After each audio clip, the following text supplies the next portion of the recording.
Hello everyone. आज इस video में हम EE 210 मैनेजमेंट के टॉपिक फैक्ट्री एक्ट 1948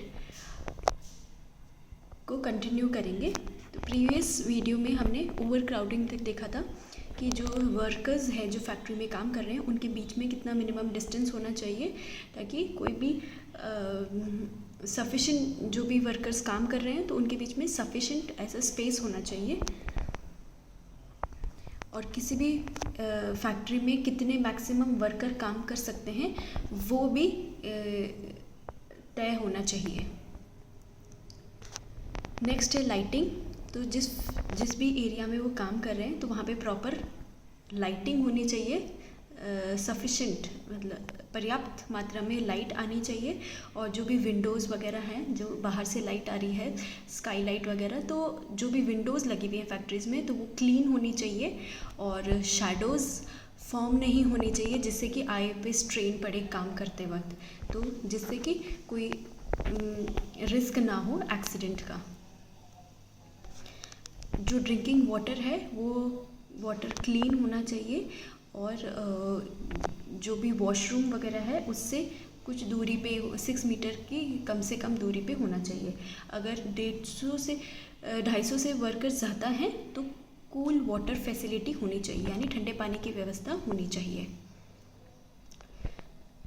लैट्रिन्स और यूरिनल्स वॉशरूम्स की सुविधा अवेलेबल होनी चाहिए और मेल और फीमेल यानी पुरुष और महिलाओं के लिए दोनों के लिए अलग अलग होनी चाहिए। स्पिटून्स यानी थूकने की जगह, तो प्रॉपर थूकने के लिए एक अलग से जगह होनी चाहिए। ऐसे ही लोग इधर उधर ना थूकें, तो वो स्ट्रिक्टली इधर उधर थूकना वो बिल्कुल मना होना चाहिए, जो कि अगर कोई दिखे तो उसको उस थूकने पर फाइन होना चाहिए। सेफ्टी ऑफ वर्कर्स, सुरक्षा, वर्कर्स की सुरक्षा के लिए मशीनरी की प्रॉपर फेंसिंग होनी चाहिए। स्टेट गवर्नमेंट ऐसे रूल्स बनाए जिससे कि जो मशीन्स हैं उसकी प्रॉपर फेंसिंग, उसके चारों तरफ प्रॉपर स्टेट गवर्नमेंट पूरे फेंसिंग के रूल्स वगैरह बनाए ताकि फैक्ट्रीज़ में प्रॉपर प्रिकॉशंस लिए जा सके।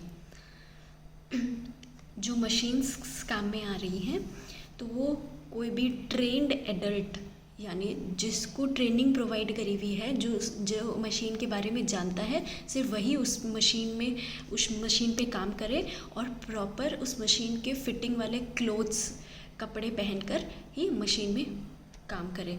और वुमेन और चाइल्ड को फैक्ट्रीज़ में अलाउ नहीं किया जाए काम करने के लिए। जो भी ऐसी मशीन्स जो कि जिसमें मोशन है, यानी जो मशीन्स गति से चलती हैं, तो ऐसी मशीन्स पे सिर्फ स्पेशली ट्रेंड जो वर्कर हैं वही काम करें। यंग पर्सन यानी यंग जो लोग हैं उनको डेंजरस मशीन्स पे काम करना नहीं अलाउ करना चाहिए जब तक कि उनकी कोई प्रॉपर ट्रेनिंग या कोई उनको सुपरवाइज यानी किसी की निगरानी में नहीं किया जाए। यंग पर्सन यानी 14 से 18 एज के बीच में जो है वो यंग पर्सन है, तो 14 से 18 के बीच के जो पर्सन है उसको उस मशीन पे काम करने ना दिया जाए, डेंजरस मशीन्स पे काम करने ना दिया जाए। स्ट्राइकिंग गियर्स होने चाहिए ताकि पावर स्विच ऑफ कर सके अगर कोई इमरजेंसी होती है तो। सेल्फ एक्टिंग मशीन्स, फैक्ट्रीज में होस्ट एंड लिफ्ट होनी चाहिए। तो जो भी होस्ट यानी कोई भी जो हम भारी सामान है लोड उठाने के लिए जो मशीन्स काम में आती है, वो व्हील्स होती है उसके ऊपर रोप से बांधा हुआ होता है, तो वो जैसे भारी सामान वगैरह उठाने के लिए होस्ट एंड लिफ्ट होस्ट का यूज़ होता है। और लिफ्ट्स भी अवेलेबल होनी चाहिए ताकि सामान वगैरह कैरी करने के लिए और ज़्यादा फ्लोज हों फैक्ट्रीज़ में तब। और गेट्स प्रॉपर लॉक होनी चाहिए, सेफ़ मेथड होना चाहिए। और हर 6 महीने में उसका उसको प्रॉपर चेकिंग होती रहनी चाहिए। Lifting machines, chains, ropes, cranes, lifting machines etcetera, वो हर 12 महीने में उनको चेक करते रहें, गुड कंडीशंस में होनी चाहिए। रिवॉल्विंग मशीन्स जो यूज़ होती हैं तो उनकी क्या स्पीड, मैक्सिमम स्पीड कितनी होनी चाहिए वो हर मशीन पे बताई हुई होनी चाहिए, और वो स्पीड उसकी मेंटेन होनी चाहिए कि वो एक्सीड ना हो। फ्लोर्स, स्टेयर्स वगैरह हैं, जो भी जाने के रास्ते हैं वो सब प्रॉपरली कंस्ट्रक्टेड और रास्ते बताए हुए होने चाहिए, जैसे मशीन्स में, फैक्ट्रीज़ में प्रॉपर कंस्ट्रक्टेड होने चाहिए। अगर कोई ऐसा काम है जिसमें आइज़ पे इफ़ेक्ट पड़ता है, जैसे वेल्डिंग वगैरह जो भी है, तो आँखों की प्रोटेक्शन के लिए भी गॉगल्स प्रोवाइड होने चाहिए वर्कर्स को। एक सेफ्टी ऑफिसर भी होना चाहिए, जहाँ पे 1000 से ज़्यादा लोग हैं तो वहाँ पे एक सेफ्टी ऑफिसर अलग से होना चाहिए। अब वर्कर्स के लिए क्या क्या फैसिलिटीज़ होनी चाहिए? वॉशिंग फैसिलिटी होनी चाहिए, ड्राई क्लोथ्स को ड्राई और स्टोर करने के लिए सिटिंग की प्रॉपर फैसिलिटी होनी चाहिए, फ़र्स्ट एड अप्लाइंसेस होने चाहिए, फ़र्स्ट एड किट्स अवेलेबल होने चाहिए, कैंटीन होनी चाहिए, रेस्ट रूम, शेल्टर्स और लंच रूम, और वेलफेयर ऑफिसर्स होने चाहिए। पावर टू मेक रूल, यानी उनके पास रूल्स बनाने की पावर होनी चाहिए कि अगर कोई उनके साथ जैसे वर्कर्स के लिए कुछ रूल वगैरह है तो वो सब वर्कर्स के हित के लिए कोई रूल बनाना चाहे तो वो पावर होनी चाहिए। तो वॉशिंग फैसिलिटीज़ होनी चाहिए मेल और फीमेल के लिए अलग, जो कि प्रॉपर क्लीन हो, और स्टोरिंग और क्लोथ्स, तो जैसे लॉकर्स वगैरह प्रोवाइड करके जहाँ पे वर्कर्स अपना क्लोथ्स वगैरह रख सकें, तो ऐसी प्लेस दी जानी चाहिए, और जहाँ पे वर्कर्स अपने वेट क्लोथ्स को ड्राई कर सकें। सिटिंग अरेंजमेंट्स होनी चाहिए प्रॉपर, जहाँ कि वो बैठ सकें। हर 150 लोगों पे एक फ़र्स्ट एड बॉक्स होना चाहिए, जो जो भी ज़रूरत के सामान है वो सब उसमें सामान सब होना चाहिए, और सर्टिफिकेट, जो पर्सन है फर्स्ट एड ट्रीटमेंट करता है उसके पास सर्टिफिकेट होना चाहिए, और एक एम्बुलेंस भी होना चाहिए अगर वर्कर्स 500 से ज़्यादा हैं। अगर 250 से लोग ज़्यादा हैं तो एक कैंटीन की फैसिलिटी भी होनी चाहिए, जहाँ के प्रॉपर फूड वगैरह का मिल सके। जहाँ 150 से लोग ज़्यादा हैं तो रेस्ट रूम्स, लंच रूम और ड्रिंकिंग वाटर की फैसिलिटीज़ होनी चाहिए। क्रीचेस, अगर वुमेन वर्कर्स 30 से ज़्यादा हैं तो क्रीच होना चाहिए, जो कि एक ट्रेंड वुमेन के जो उसका इंचार्ज होगा वो एक वुमेन होगी। तो प्रॉपर एक रूम, एक जगह जहाँ पे वुमेन रेस्ट कर सके, बैठ सके। अगर 500 से ज़्यादा वर्कर्स हैं, क्रीच या बच्चों के लिए है, जो वुमेन उधर वर्क कर रही है तो जिनके छोटे बच्चे हैं, तो क्रीच फैसिलिटी एक्चुअली उनके बच्चों के लिए अवेलेबल है, कि जहाँ पे छोटे बच्चों को रख सके, उनका ध्यान रख सके, और जो उनकी इंचार्ज होगी वो एक ट्रेंड वुमेन होगी। वेलफेयर ऑफिसर, एक वेलफेयर ऑफिसर होगा जो कि वर्कर्स के वेलफेयर के बारे में देखेगा। जो चैप्टर 6 है वो वर्किंग आवर्स, एडल्ट्स की क्या वर्किंग आवर्स होनी चाहिए, फैक्ट्री में जो काम कर रहे हैं उनके क्या क्या हॉलीडेज़ हैं। तो वीकली आवर्स, जो हफ्ते में 48 आवर्स से ज़्यादा का काम नहीं होना चाहिए। जो first day of the week है संडे, वो हॉलीडे होना चाहिए। और ऐसी जगह जहाँ पे जैसे संडे को भी काम होता है, तो कुछ एम्प्लॉइज जैसे संडे को काम करते हैं तो उनको कॉम्पेंसेटरी लीव, यानी वो संडे की जगह कोई और दिन पे छुट्टी ले सकते हैं। तो एटलीस्ट उन्हें हर वीक में एक छुट्टी मिलनी चाहिए। जो डेली वर्किंग आवर्स हैं वो 9 घंटे से ज़्यादा नहीं होना चाहिए, और जो बीच में एक हाफ एन आवर का ब्रेक होना चाहिए। अगर कोई भी एम्प्लॉय 9 घंटे से ज़्यादा या 48 आवर्स से ज़्यादा काम करता है तो उसको एक्स्ट्रा उसके पैसे मिलने चाहिए। और जो जो वेजेस है यानी जो वेतन जो मिलेगा ओवर टाइम के लिए वो डबल होना चाहिए जो ऑर्डिनरी रेट होती है, जो नॉर्मल आवर्स, जो नॉर्मल वर्किंग आवर्स में जो वेतन मिलता है उससे डबल होना चाहिए ओवर टाइम का। एक ही दिन में एम्प्लॉय वर्कर ऐसा नहीं है एक दो फैक्ट्रीज़ में काम कर रहा है तो डबल एम्प्लॉयमेंट नहीं होना चाहिए। जो इंस्पेक्टर है, जो मैनेजर है, वो एक रजिस्टर मेंटेन करेगा जहाँ पे सारे जो एडल्ट वर्कर्स जो उस फैक्ट्री में काम कर रहे हैं उनका नाम, वो किस टाइप का काम कर रहे हैं, कौन से ग्रुप में हैं, तो वो सब मेंटेन होना चाहिए। और जब भी इंस्पेक्टर कोई भी इंस्पेक्शन के टाइम आता है तो वो रजिस्टर मांग सकता है जिसमें सारे एडल्ट वर्कर्स की डिटेल होंगी। कोई भी ऐसा चाइल्ड जिसने 14 ईयर्स कंप्लीट नहीं करें तो वो मतलब 14 ईयर्स से कम है उस एज, तो वो चाइल्ड फैक्ट्री में काम नहीं कर सकता। तो यानी चिल्ड्रन को फैक्ट्रीज में काम नहीं करवाना। ऐसा चाइल्ड जिसने 14 ईयर्स कंप्लीट कर लिए हैं तो एक सर्टिफिकेट और फिटनेस होना चाहिए कि वो काम कर सकता है और किसी मैनेजर के अंडर काम कर सकता है और प्रॉपर सुपरविजन के अंडर ही वो काम कर सकता है।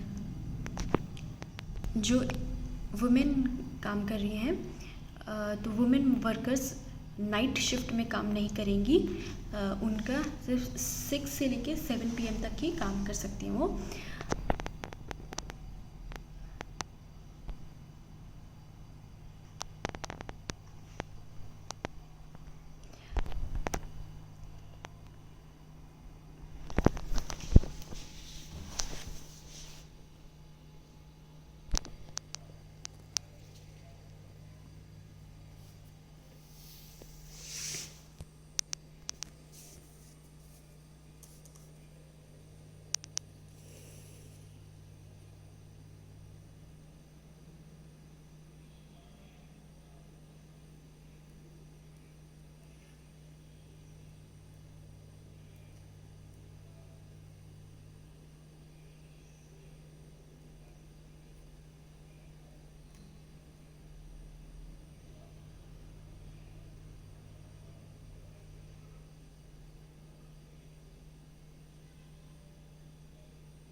उस लीव टाइम के दौरान, लीव पीरियड के दौरान उनको वेतन मिलना चाहिए।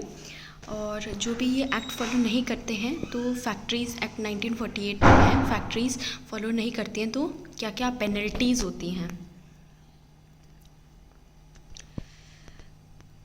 तो अगर फैक्ट्रीज़ जो जनरल पेनल्टी क्या है कि अगर कोई भी प्रोविज़न एक्ट का जो भी कोई भी प्रोविज़न फॉलो नहीं होता है तो जो ऑक्यूपायर है और मैनेजर को है वो अगर गिल्टी पाए जाते हैं तो उनको पनिशमेंट मिलेगी 2 साल के लिए जेल, इम्प्रिजमेंट और 1 लाख तक का फाइन या फिर दोनों।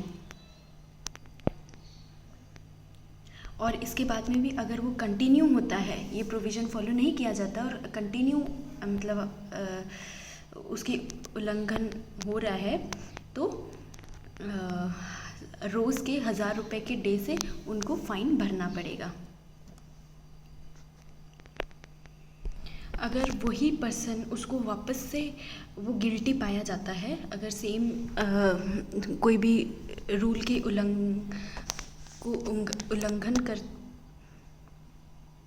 किसी भी रूल का उल्लंघन करते हुए गिल्टी पाया जाता है तो उसको 3 साल के लिए और जेल की सज़ा हो सकती है, इम्प्रिजमेंट, और 10,000 का फाइन या फिर दोनों। और अगर इस दौरान मतलब जो उसने प्रोविज़न फॉलो नहीं किया है, यानी जो एम्प्लॉयज़ की सुरक्षा को देखते हुए कोई भी रूल फॉलो नहीं किया है और एक्सीडेंट हो जाता है या कोई भी सीरियस इंजरी हो जाती है तो 35,000 से कम फाइन नहीं लिया जाएगा, मतलब एटलीस्ट 35,000 का फाइन लिया जा सकता है। तो कोई भी जो अपराध किया हुआ है, तो जो भी दोषी पाया गया है तो जो कंप्लेन है वो इंस्पेक्टर द्वारा फाइल की जाएगी और वो भी 3 महीने के अंदर जब वो अपराध हुआ है। तो जब भी इंस्पेक्टर है, जैसे इंस्पेक्शन के टाइम, तो उसको जब किसी के बारे में पता चला तो वो फाइल करेगा कंप्लेन विदिन 3 मंथ्स, और ये 6 महीने तक एक्सटेंड हो सकता है। चलो, अगर वो कंटिन्यूली डिसओबे करे, मतलब जिसके जो दोषी पाया गया है वो अगर कंटिन्यू वो अपराध उसको वो करता रहता है, अगर वो फॉलो नहीं करता है, इंस्पेक्टर के निर्देशानुसार काम नहीं करता है, तो उसको तब वो 6 महीने के तक भी उसके खिलाफ कार्रवाई हो सकती है। और जिस मैनेजर या ऑक्यूपायर के खिलाफ अगर कोई भी कंप्लेंट करी जाती है, जिसके खिलाफ राइटिंग में इंस्पेक्टर देता है, तो वो 30 डेज़ जो नोटिस पीरियड जो होता है 30 डेज़ का, उसमें वो अगेंस्ट अपील कर सकता है। हर फैक्ट्री में एक नोटिस डिस्प्ले होना चाहिए जहाँ पे सारे रूल्स वगैरह मेंशन होने चाहिए। जो इंस्पेक्टर है उसका नेम और एड्रेस होना चाहिए, और जो सर्टिफाइंग सर्जन है उसका भी नेम और एड्रेस उसका होना चाहिए। और जो रूल्स हैं, जो भी नोटिस में जो डिस्प्ले होंगे रूल्स वगैरह, वो इंग्लिश में लिखे जाने चाहिए या फिर जो ऐसी भाषा में जो ज़्यादातर वर्कर्स को समझ आए। और जो भी फैक्ट्रीज़ में कौन कौन सी अलग अलग जगह कहाँ पे क्या क्या चीज़ जगह है, तो वो सब उसके बारे में, और मेन डोर कहाँ पे है, उन सब के बारे में जानकारी होनी चाहिए। जो भी इंस्पेक्टर है, तो अगर उसके पास कोई इन्फॉर्मेशन आती है किसी फैक्ट्री के खिलाफ या कोई ऐसे किसी मैनेजर और के खिलाफ, तो फिर वो उस मैनेजर या उस कंपनी के ऑक्यूपायर को नहीं बताएगा कि जब वो इंस्पेक्शन करने जाएगा तो वो ये डिस्क्लोज़ नहीं करेगा कि वो किसी कंप्लेन प्राप्त करने के बाद में आया गया है। तो वो जो इन्फॉर्मेशन है, जो कंप्लेन की वो है, वो कॉन्फिडेंशियल रखेगा, गोपनीय रखेगा, जो भी कंप्लेन उसको बताई गई है।